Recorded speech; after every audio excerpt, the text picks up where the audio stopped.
une seule institution fêtière dans le secteur bancaire, c'est la Banque centrale du Congo. C'est elle le socle du système bancaire dans le pays. C'est elle le superviseur en chef des institutions financières. C'est elle qui les contrôle.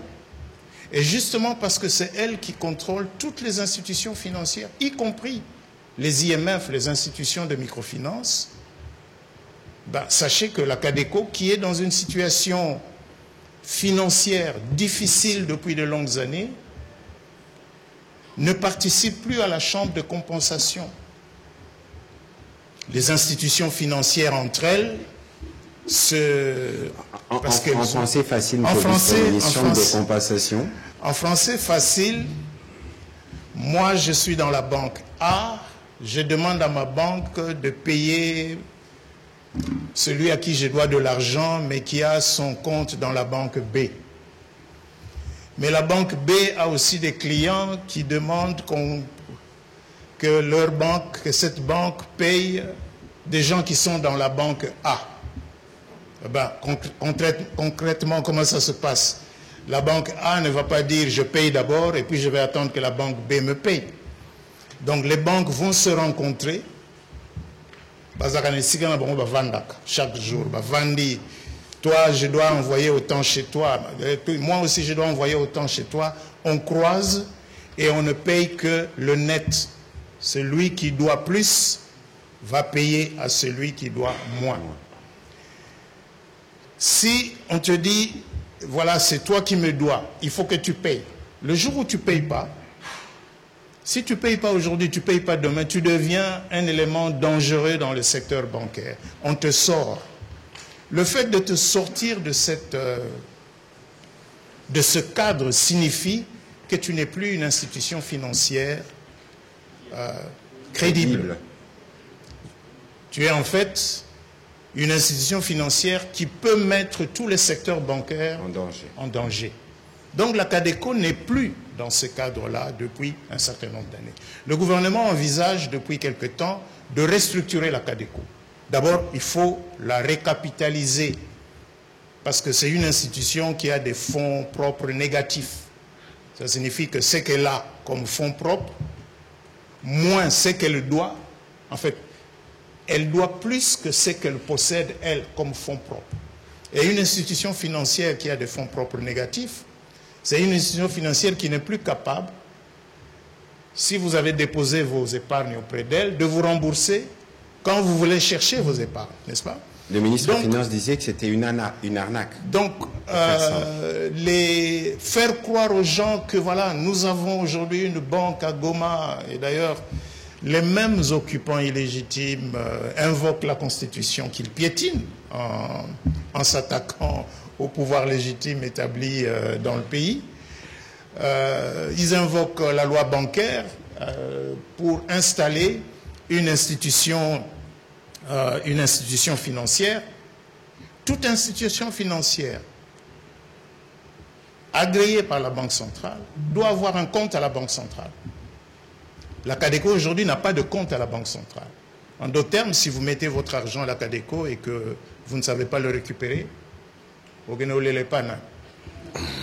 Donc, parce que le gouvernement a tenu, et a tenu bon, en n'ouvrant pas. Nous savons que c'est dur pour nos compatriotes qui sont dans ces zones. Mais nous n'allons pas négocier au rabais la souveraineté monétaire, parce que qu'est-ce que ça aurait signifié qu'on laisse les banques ouvertes à Goma et à Bukavu? Ça signifiait qu'on devait laisser aussi la Banque centrale, parce que pour que les banques opèrent, il faut que derrière elles, maman na bango azala, pour yende abandobimisa mbongo quand ils en ont besoin. Maintenant, nous allons laisser la Banque centrale sous les injonctions des occupants illégitimes. La réponse du gouvernement a été non.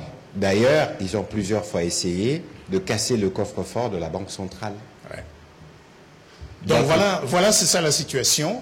Il y a des solutions palliatives qui font fonctionner un peu l'économie. Parce que, permettez-moi, même si on peut comprendre l'idée de faire un détournement, parce que bon, si on était déjà annonceur d'une arrivée qui n'est jamais arrivée, qui n'arrivera peut-être pas, on cherche à faire une petite diversion. C'est très malsain et très indécent de vouloir ouvrir un débat comme celui-là dans un contexte où vous n'avez jamais eu le courage de condamner ceux qui ont touché aujourd'hui à l'intégrité du territoire national.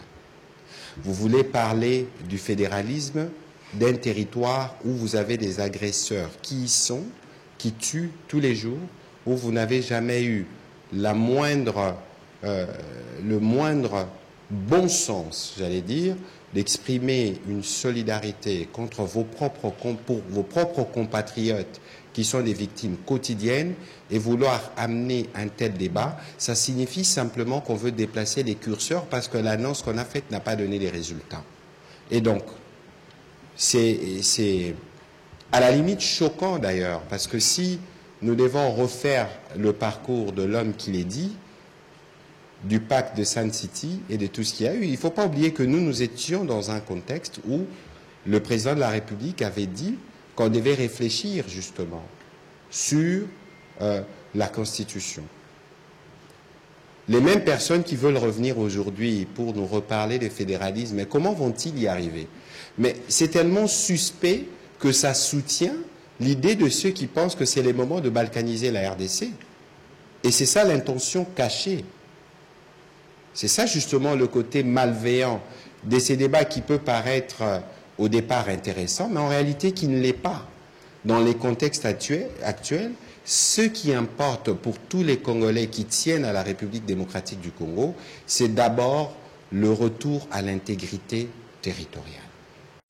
Suivez votre magazine d'actualité Focus plus 243 pour ne rien rater sur la sécurité, la santé, la politique et que sais-je encore. Pour répondre à votre première question, je vais la prendre par le dernier bout, c'est-à-dire les pertes et manques à gagner. D'abord, pourquoi parce que dans votre argument, vous dites que vous avez préféré payer aux sociétés au lieu d'utiliser cet argent pour financer, par exemple, les routes. Mais pourquoi cet argent est payé? Pourquoi on appelle ça manque à gagner? C'est parce que le gouvernement a choisi de subventionner les produits pétroliers, c'est-à-dire de les vendre à un prix qui est inférieur au prix économique. Je vais vous donner un cas simple. Aujourd'hui, dans la structure actuelle, c'est-à-dire dans le prix que vous avez à la pompe, 2990 francs le litre d'essence, 2980 francs le litre de mazout, ce prix-là est calculé avec un taux de change de 1 dollar pour 2600 francs. Alors que sur le marché, le dollar n'est pas à 2600 francs. Le pétrolier qui importe du pétrole en dollars, qui les vend en francs, il a besoin, quand il a vendu en francs, de racheter des dollars. Donc on lui fait perdre de l'argent en calculant, en imputant dans le prix le dollar à 2600 francs plutôt qu'à 2850. Voilà une des sources de ce manque à gagner. Ça veut donc dire que si aujourd'hui nous calculons le prix de produits pétroliers en mettant le taux de change de 2850 ou 2860, le carburant coûtera beaucoup plus cher qu'il ne coûte actuellement. C'est donc une façon pour le gouvernement de prendre sur lui une partie de la charge qu'aurait supporté le consommateur final. Mais je peux vous rassurer à ce sujet d'ailleurs. Vous avez raison, ces manques à gagner étaient assez élevés. Pour fin 2023, les manques à gagner évalués à fin 2023 ont tourné dans les 300 millions de dollars qui ont été remboursés totalement. Mais l'effort que nous avons commencé à faire et qui produit déjà des résultats au ministère de l'économie nationale avec les autres structures, parce que c'est des décisions qui sont prises dans dans une commission où vous retrouvez le ministère de l'économie nationale, le ministère des hydrocarbures, le ministère des Finances, la DGDA, ainsi de suite. Pour le premier semestre 2024, les manques à gagner se sont chiffrés à 16 millions de dollars pour tous les 6 mois.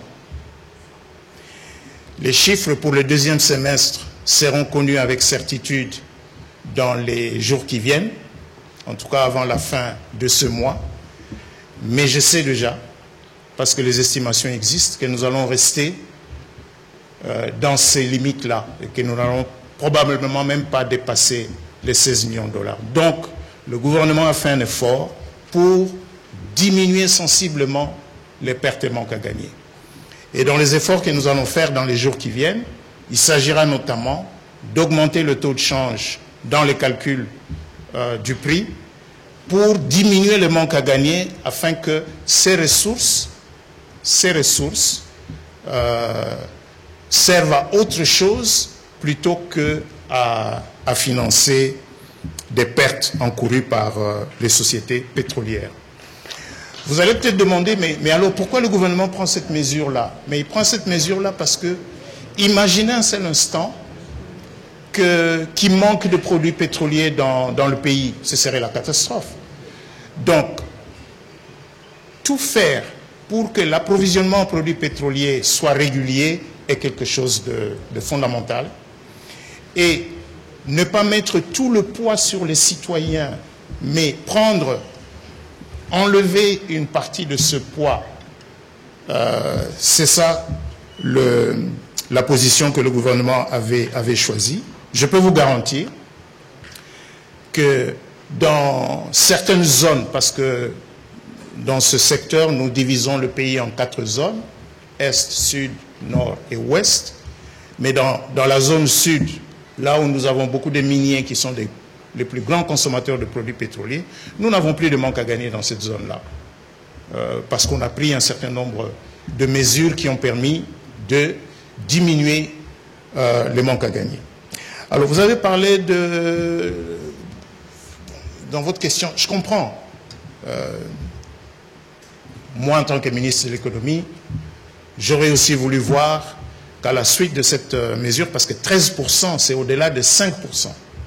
Et en principe, le prix de transport devait être revu à la baisse pour refléter cette diminution de charges. Mais ici, ne mélangeons pas le problème des embouteillages avec des phénomènes économiques sur la base desquels nous, on prend ces décisions.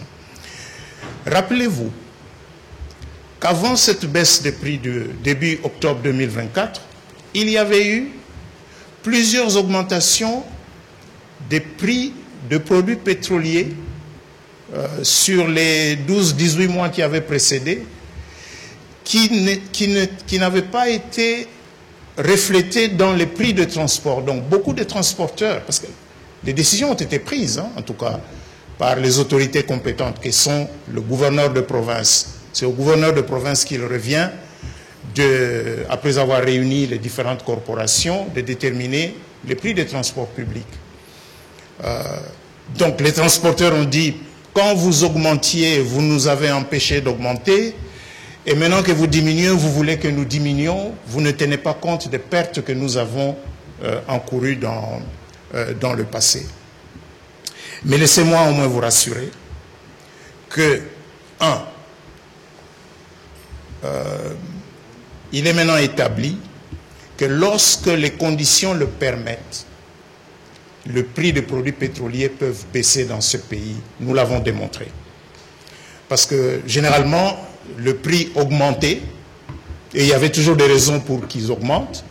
Et quand il y avait des conditions pour qu'ils baissent, ils ne baissaient pas. Donc maintenant, quand ils doivent baisser, ils baisseront. Quand ils doivent augmenter, ils augmenteront. J'espère aussi qu'il y aura une meilleure collaboration entre les autorités provinciales et les associations des transporteurs pour que les décisions qui sont prises par le gouvernement central sur les prix des produits pétroliers se reflètent sur les tarifs de transport. Mais pour terminer sur cette question, sachez aussi que le même gouvernement subventionne un certain nombre d'entreprises de transport. Le prix de... Évidemment, vous allez dire, oui, Transco n'a pas suffisamment de bus. Mais le prix, le tarif de Transco est resté inchangé. Pourquoi? Parce que Transco est subventionné.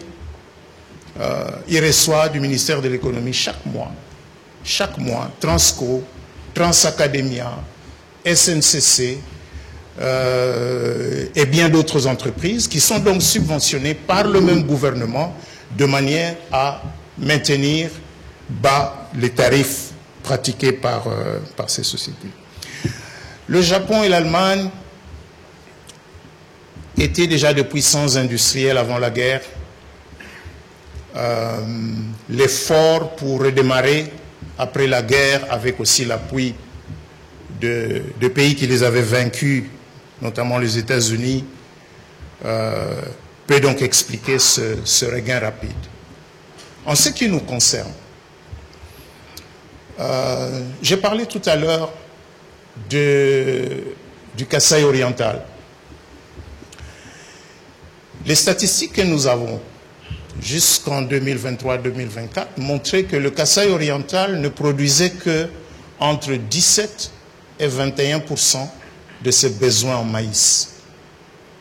Donc, c'est une province, on va dire, exposée à toute perturbation dans l'approvisionnement du maïs, parce que si vous-même, vous ne produisez que 1/5 de ce que vous consommez, le reste, vous le tirez des provinces voisines, de l'Omami, du Kasaï essentiellement, sinon du maïs importé. Mais regardez la position du Kasaï oriental au centre du pays, enclavé, très éloigné et de la frontière sud et de la frontière ouest. Donc l'effort qui a été fait dans les Kasaï oriental, c'est d'accroître la production locale. Et nous sommes encouragés par la réaction des producteurs de maïs dans le Kasaï oriental à la suite d'un appui qui est venu d'abord du ministère de l'Agriculture, mais aussi du ministère de l'Économie nationale, vers le gouvernement provincial, et que cet appui a été bien canalisé vers des projets concrets et vers les agriculteurs. Et aujourd'hui, comme je vous le dis, les résultats sont donc là. Pour rebondir, dans ce pays, nous devons d'abord régler le problème de l'insuffisance alimentaire, le problème de l'autosuffisance alimentaire. Le gouvernement a fait le pari, dans le programme qui est exécuté pour le moment, de se concentrer sur 5 produits. Le maïs, le manioc, le soya, l'huile de palme et le riz. 5 produits pour lesquels il est envisagé on va dire, sur une période de 4 à 5 ans, de diminuer sensiblement le déficit que nous avons sur ces produits, mais en même temps d'encourager la transformation de ces produits. Le gouvernement a par exemple lancé un programme, le programme agricole volontaire, avec quelques bases agricoles dans lesquelles ont été investies d'importantes sommes d'argent pour mettre en place de vraies usines, des usines de manioc, des usines de maïs, permettant de transformer la production locale en produits qui peuvent être facilement stockés et facilement conservés de manière à stabiliser le marché de ces biens. Mais vous avez raison, cela ne sera possible que si nous gagnons en même temps la guerre du désenclavement des zones rurales et si nous gagnons en même temps la guerre de la production locale des semences et des engrais. Le ministère de l'Agriculture est en train de relancer la production des semences, en commençant par le maïs. Et il y a un certain nombre de programmes similaires pour le manioc et pour le riz. Alors la question de taux de chômage, vous avez raison, et d'ailleurs ce n'est pas par hasard que le premier engagement majeur du chef de l'État, c'était la création d'emplois, parce que c'est le plus grand défi de ce pays dont la population est extrêmement jeune. Le plus grand défi, c'est de créer des emplois. Mais les emplois, ils sont principalement créés par les entreprises. Donc, création d'emplois va de pair avec création d'entreprises. Mais il ne suffit pas de créer des entreprises, il faut encore que ces entreprises survivent. Parce que beaucoup d'entreprises sont créées et meurent jeunes. Si vous vous rappelez, il y a deux semaines, je pense, il y a 2 ou 3 semaines, le président de la République a personnellement présidé une réunion sur l'amélioration du climat des affaires. Et chaque ministre concerné, moi y compris, j'ai reçu de son Excellence Madame la Première ministre les assignations qui m'incombent pour que le ministère de l'économie participe à cet effort collectif d'améliorer le climat des affaires pour qu'il y ait plus d'entreprises qui soient créées, que les entreprises soient créées un peu plus facilement, mais qu'elles aient plus de chances de survivre, de grandir et donc de créer des emplois. Il serait illusoire de penser que c'est l'État qui va créer les millions d'emplois qui sont requis dans ce pays. C'est essentiellement le secteur privé et c'est l'effort que le gouvernement est en train de faire pour le moment. Alors, on va prendre les prochaines questions. Amédée en a posé 4. Ceux qui viennent, une question par personne, s'il vous plaît. On va avancer. On commence par Patrick Momboka et puis ce sera Oscar Mbal et Eric Izami. S'il vous plaît, une question pour permettre au VPM de répondre de manière concise et de prendre le plus grand nombre de questions. Allez-y, s'il vous plaît. Merci pour la parole, Monsieur le Ministre. Bonsoir, Monsieur le Vice-Premier ministre. Une seule question, comme l'a recommandé Monsieur le Ministre. Quel commentaire faites-vous de la réouverture de la CADECO à Goma par la coalition M23, RDF, AFC? Quelles sont les menaces sur la monnaie? Quelles sont les menaces sur les systèmes bancaires? Et quels sont les risques au point de vue régional? Merci. Merci de me poser cette question. Il n'y a aucune menace sur le système bancaire. Aucune. D'abord, parler de réouverture. La CADECO, elle existe. Elle opère dans notre pays depuis des décennies. C'est une institution financière publique, donc une entreprise du portefeuille de l'État, dont le siège est à Kinshasa et pas à Goma. Et le siège de la CADECO n'a pas changé. Il est à Kinshasa. La CADECO a bien sûr un déploiement assez important à l'est du pays, avec plusieurs points d'exploitation, dans le nord Kivu et dans le sud Kivu et dans d'autres provinces à l'est du pays. On va les appeler comment? Les agresseurs, comment vous les appelez, monsieur le ministre? Les occupants. Les occupants illégitimes. En réalité, ils sont aux abois. Ils avaient pensé que ce serait facile d'arriver, de dire, voilà, nous gouvernons. Nous gouvernons le nord Kivu, nous gouvernons le sud Kivu.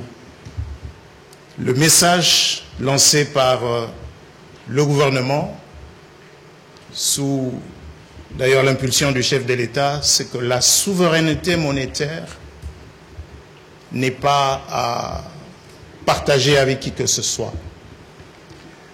Nous avons, comme dans tous les pays du monde, une seule institution fêtière dans le secteur bancaire, c'est la Banque centrale du Congo. C'est elle le socle du système bancaire dans le pays. C'est elle le superviseur en chef des institutions financières. C'est elle qui les contrôle.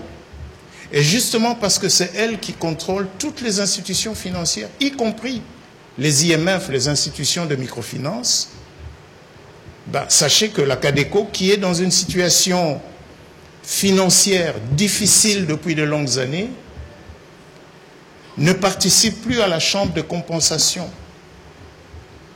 Les institutions financières entre elles en français facile, de compensation.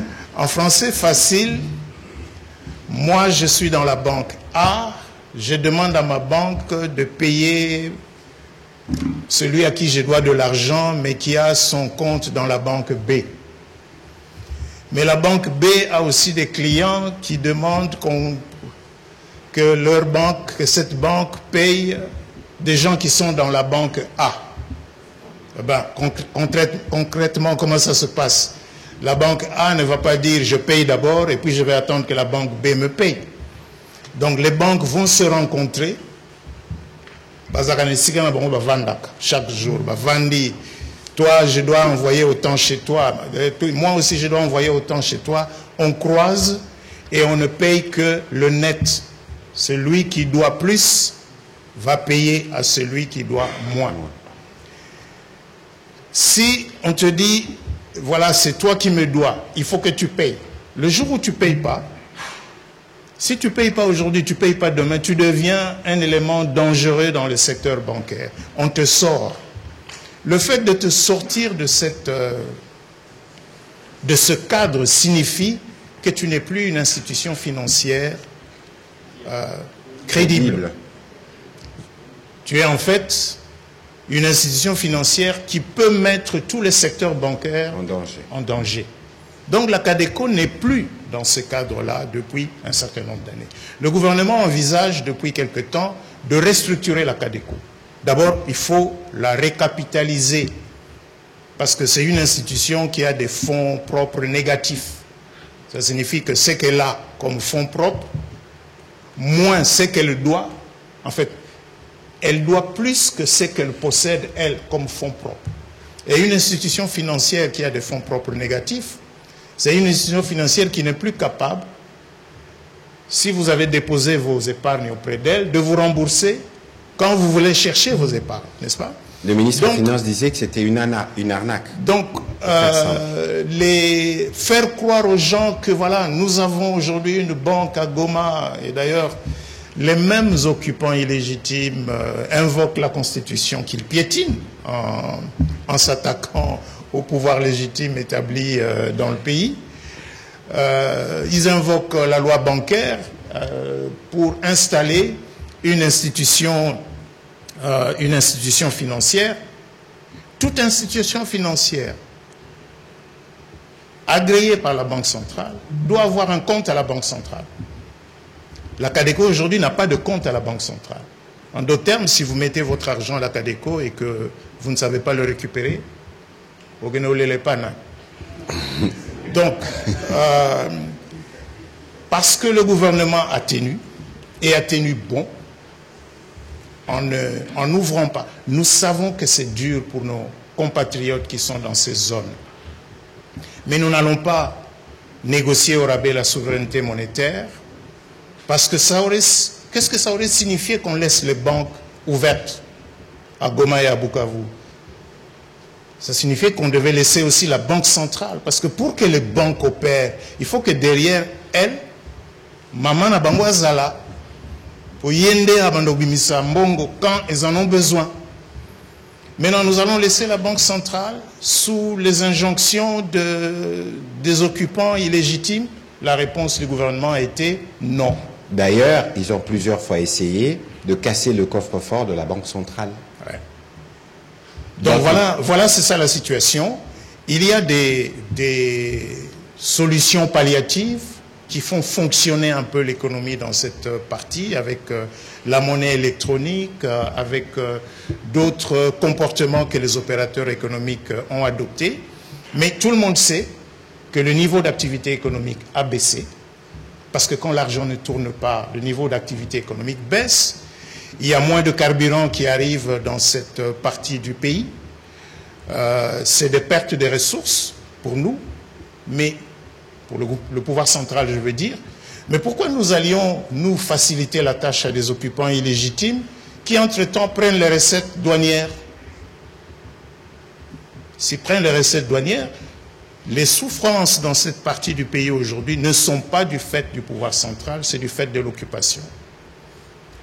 Que cette situation prenne fin, les banques vont réouvrir et le Nord Kivu et le Sud Kivu, qui sont de vrais poumons économiques du pays vont reprendre leur rythme de respiration habituel. Voilà, on va prendre la question plutôt d'Éric Izam et puis ce sera Oscar Mbal. Une question, s'il vous plaît. Merci, Excellence, pour la parole. Monsieur le ministre de l'Économie, vous avez reconnu la souffrance de nos populations au niveau de la partie orientale, le nord et le sud Kivu.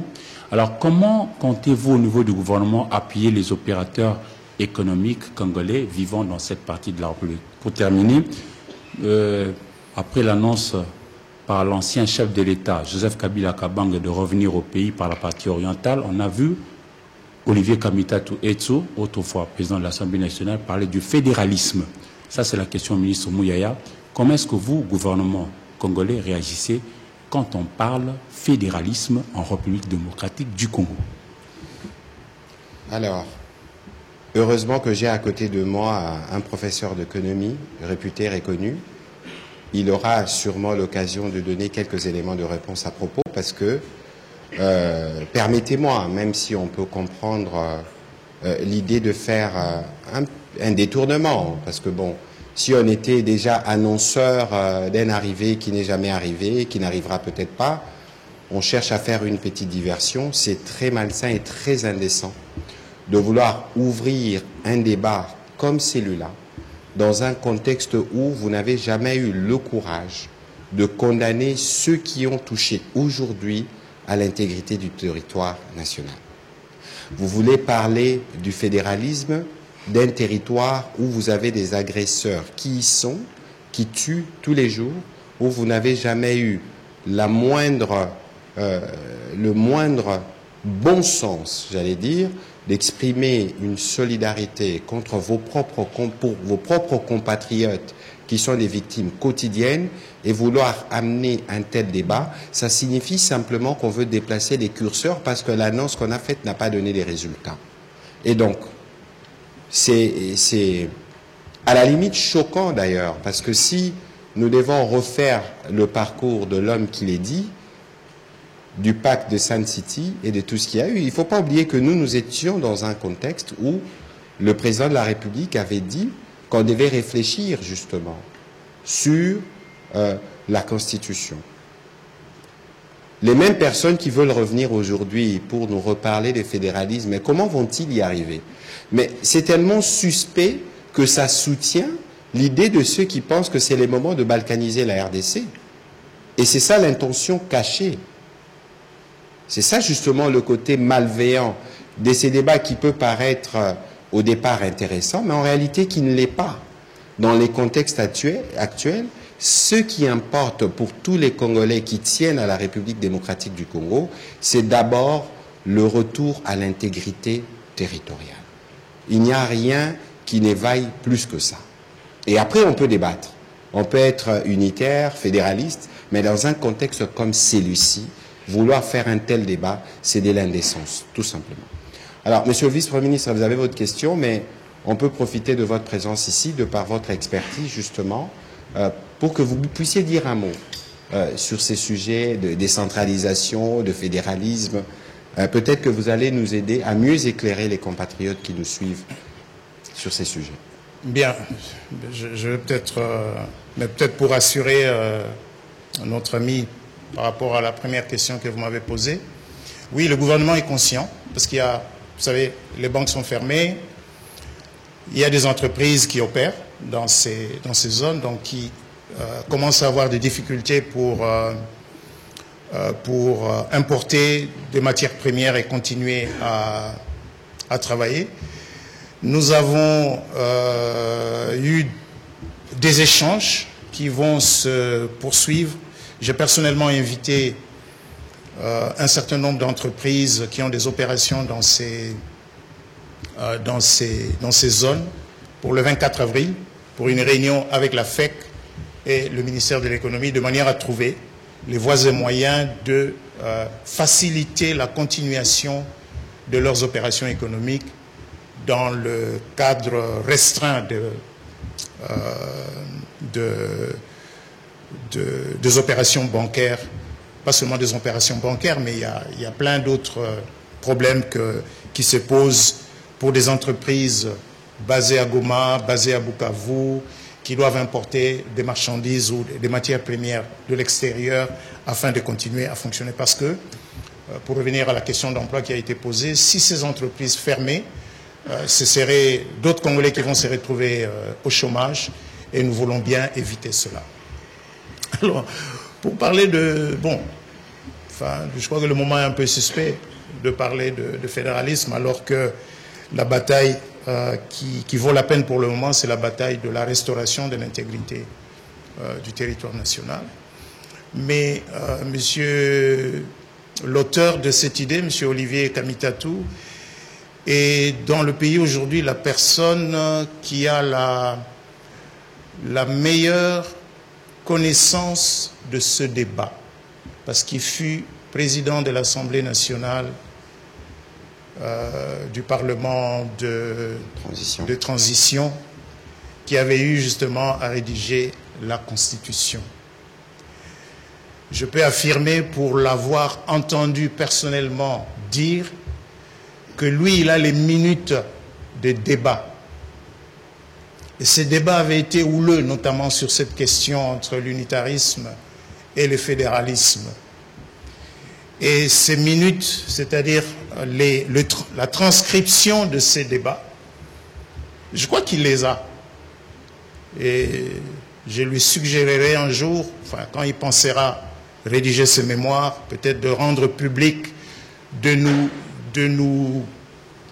retracer, de nous replonger dans cette salle où se tenait ce débat, dans les pour et les contre et les arguments qui ont poussé le constituant à nous produire la constitution que nous avons aujourd'hui, qui prône un gouvernement, un État unitaire et largement décentralisé. Je peux aussi rappeler qu'il est, lui, la même personne qui, il y a quelques années, a suggéré de renforcer le pouvoir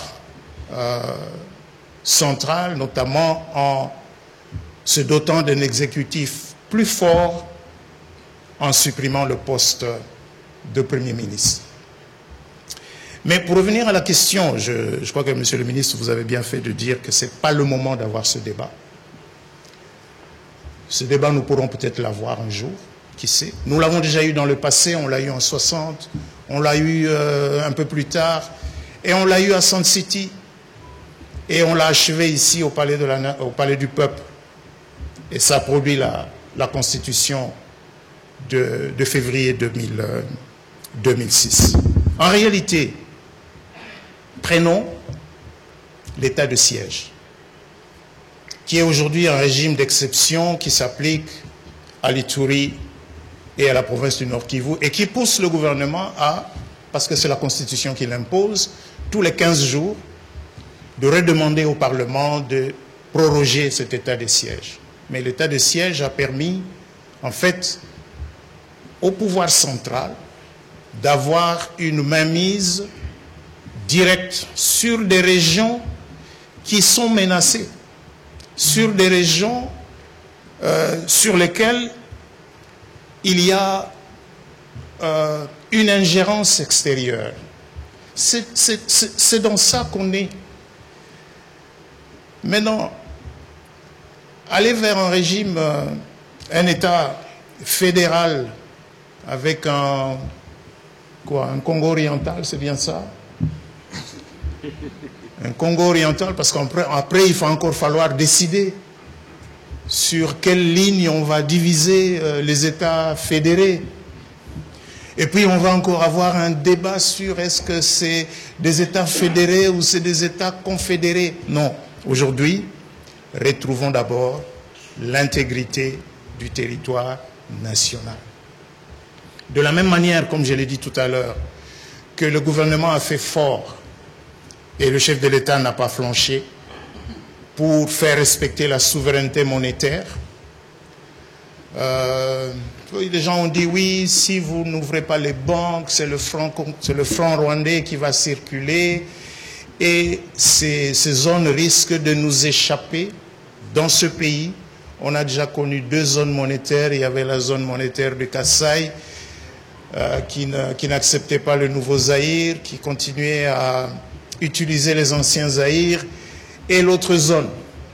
Et puis un jour, les deux zones ont été réunifiées et nous sommes restés un seul pays, un pays uni. Il en sera de même.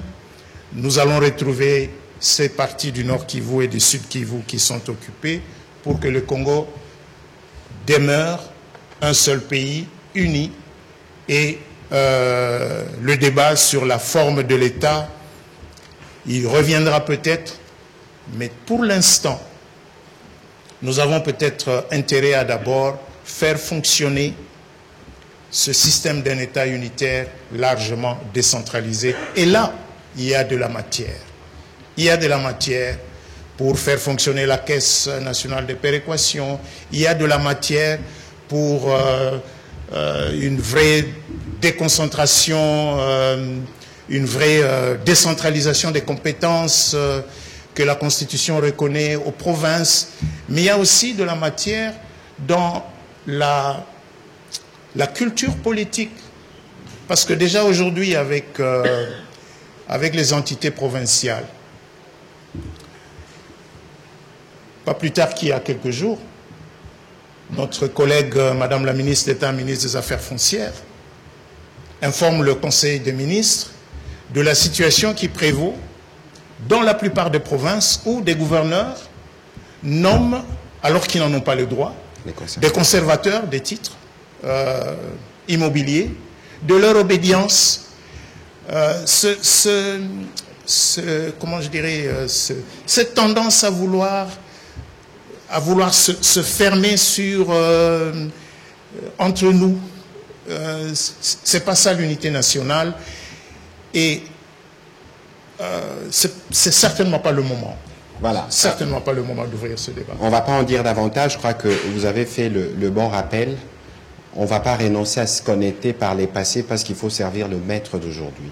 Heureusement que l'histoire existe. On va prendre les questions qui restent en série parce que nous devons faire une économie de temps.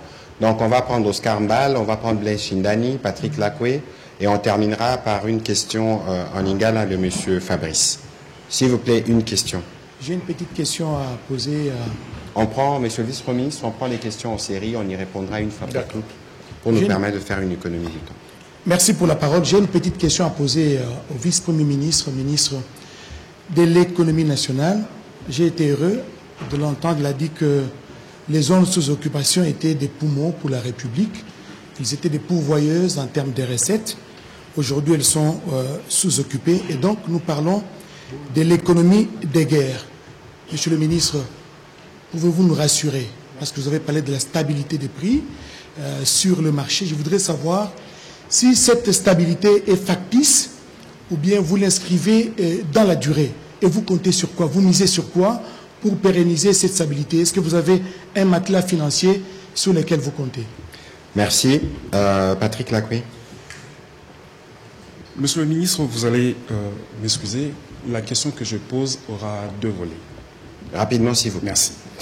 Monsieur le ministre de l'économie, nous avons le projet du corridor de Lobito, qui sera sans doute une source d'entrée de ressources financières pour le pays. Est-ce que le gouvernement congolais a déjà mis des mécanismes en place pour favoriser l'exploitation de ce tronçon économique par des Congolais? Est-ce que les Congolais sont suffisamment prêts pour cela? Sur les prix, est-ce que le ministère de l'économie nationale a une norme pour la fixation des prix? Pourquoi? Parce que nous retrouvons un même produit dans deux supermarchés différents avec des prix différents. Merci. Monsieur Blaise Shindani. Merci beaucoup, Excellence. Ma question, c'est cette affaire de la vente, de la vente en détail par les Indo-Pakistanais. Alors que la loi congolaise ne l'autorise pas. Les petits commerçants congolais en souffrent énormément. Votre ministère avait autrefois promis de régler cette affaire. Mais jusque-là, sur terrain, rien ne se passe. Alors, qu'est-ce que ces petits commerçants congolais qui se battent à longueur de journée peuvent attendre aujourd'hui de votre ministère? Merci. La dernière en lingala, et on aura le temps d'y répondre en une fois pour toutes. Matoni mingi ntoma Patrick Muyaya Zambi mwa motuna moko na ntoma koangela kamambia libombo bayi Congo démocratique balingi ko sosolo penza motango boni ya mboka Congo ebungisi uto batomboki babotolo bongo ngambo ya nord pe sud Kivu omeka ko limbola na bayi mboka Congo ebungisi mbongo motango boni na mona mboka Patrick Muyaya Zambi masolo ya conseiller spécial et chef de l'État à Salaki Bongo et Sili, nous avons bayi opposition, baïke bayete. Boni mbula matari yango ekobima kozanga bayi opposition oyo bino ngozare kozela. Merci. Monsieur le vice-premier ministre, vous pouvez... Merci bien. Première question, dans une économie de guerre, est-ce que cette stabilité est factice? Non. Justement, j'ai commencé par là, elle n'est pas factice. Nous avons les leviers nécessaires pour maintenir la stabilité. Ces leviers, c'est quoi? C'est d'abord sur le plan monétaire, les réserves d'échange qui continuent à tourner autour de 6 milliards de dollars. Comment ce montant-là nous aide aujourd'hui? Il nous aide de deux manières. Premièrement, quand le gouvernement dépense, il y a des dépenses qui sont faites en dollars, qui sont faites en monnaie étrangère. Eh bien, à ce moment-là, c'est la Banque centrale qui vend ces dollars, mais pour vendre, vous devez avoir. Donc, tant que ce matériel-là est là, la Banque centrale peut vendre au gouvernement le montant. Et aujourd'hui, c'est quand même des montants qui, parfois, peuvent atteindre 400 millions de dollars le mois, permettant ainsi de ne pas manquer des ressources en devises pour faire face à des dépenses publiques. De la même manière, puisque l'État aussi s'endette et que régulièrement il faut rembourser la dette, et la dette extérieure, il faut la rembourser en devises étrangères, tout comme même la dette au niveau local, par exemple les obligations du Trésor, qui sont libellés en dollars et qu'il faut rembourser en dollars. Donc la Banque centrale va avoir les ressources nécessaires pour que les montants qui sont dus par l'État soient remboursés régulièrement sans défaut. Mais le plus important, c'est la volonté. Le plus important, c'est justement cette volonté, comme je disais au début, de mieux coordonner. Le ministre des Finances, Madame la gouverneure de la Banque centrale, se rencontrent régulièrement pour assurer que ce que fait l'un à gauche ne va pas à l'encontre de ce que fait l'autre à droite et que leurs actions combinées permettent de stabiliser le marché de change. C'est ce qui justifie ces réunions hebdomadaires qui se tiennent à la primature chaque mercredi en comité de conjoncture économique ou sous la présidence de Madame la Première ministre, chef du gouvernement, le ministère des Finances, le ministère du Budget, la Banque centrale et d'autres membres du gouvernement, y compris moi-même, nous retrouvons pour regarder cette situation.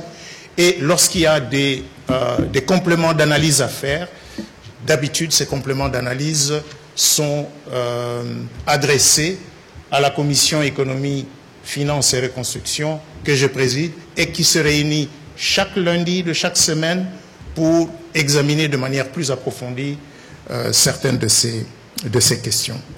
Et d'ailleurs, c'est peut-être vous me donnez là l'occasion de dire, parce que ceux aujourd'hui qui achètent le bon BCC, ceux aujourd'hui qui achètent les bons de trésor et les obligations du trésor, même celles qui sont libellées en dollars, et font donc, ces opérateurs font donc confiance dans les institutions de la République. Ils savent qu'ils seront remboursés, leurs intérêts sont payés régulièrement, et cette confiance, nous allons la maintenir.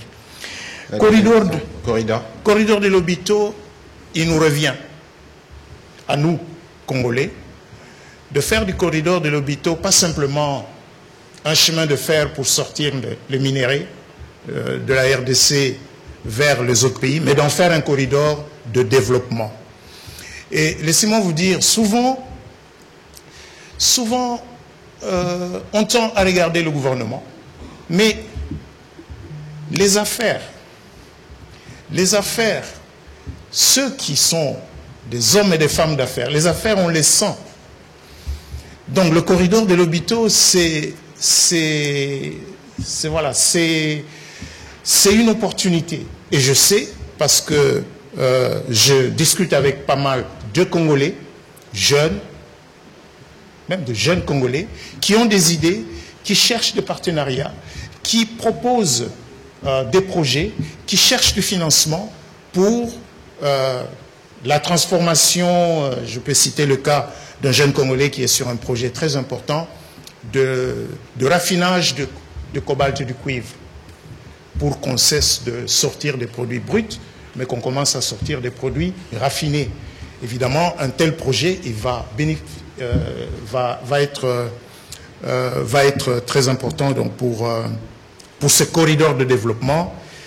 La balle est donc dans le camp de tous les Congolais, de ceux qui veulent gagner de l'argent, de ceux qui veulent, avec l'accompagnement du gouvernement, bien sûr. Est-ce qu'il y a des noms pour les prix? Je vous ai justement parlé de cette publication que nous avons lancée depuis le mois de février, mais qui est opérationnelle depuis le mois de mars, et qui nous a révélé ces disparités entre différents points de vente. La première hypothèse, c'est que les circuits de distribution diffèrent. Ceux qui s'approvisionnent par Lufu ont des coûts différents de ceux qui s'approvisionnent par Matadi.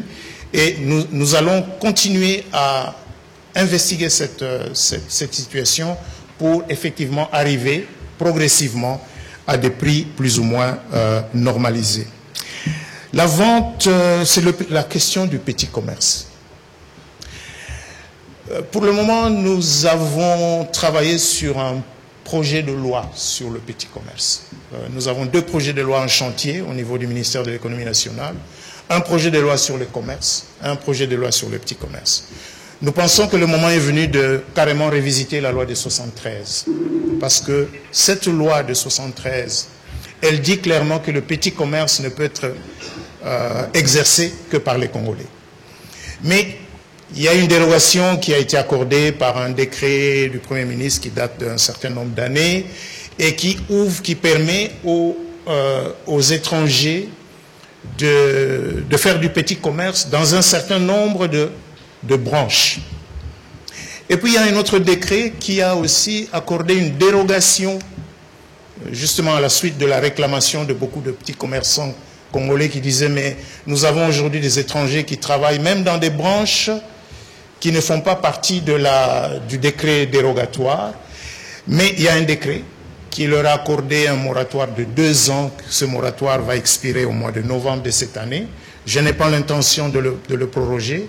J'ai l'intention qu'on mette un terme à ce moratoire et qu'on fasse respecter les dispositions de la loi. Mais nous allons le faire dans le cadre, au lieu de passer de dérogation en dérogation, nous préférons le faire carrément en réécrivant la loi pour avoir une loi qui pourra s'imposer à tout le monde. Question à Souka, question à Ndeko Fabrice Naningala. Ezaki, donc, combien on a perdu du fait de l'occupation d'une partie du Nord Kivu et du Sud Kivu? Mais dans sa Ndeko nani na Fabrice. Limisa Ndeko Fabrice oyebi mbongo oyo l'État azwaka. D'abord tout le belana nous solo et kotaka na caisse ya l'État et kotaka na ba taxe et kotaka na douane. Lelo soke na grande barrière na Goma. Eza bisote. Eza batomboki nde bavandi wana. Mbongo ezokota kuna ezokoma susu na caisse ya l'État awate. Mbongo wana ezokene na caisse ya bato balobi bango baza bakonzi na Goma. Dans sa ministère à finance, ministère à budget, basalaki mo estimation na ba recette wana eleki 5% te. Eza ba 5% du total. C'est beaucoup, c'est pas rien, c'est beaucoup, mais c'est gérable. Suivez votre magazine d'actualité Focus plus 243 pour ne rien rater sur la sécurité, la santé, la politique et que sais-je encore.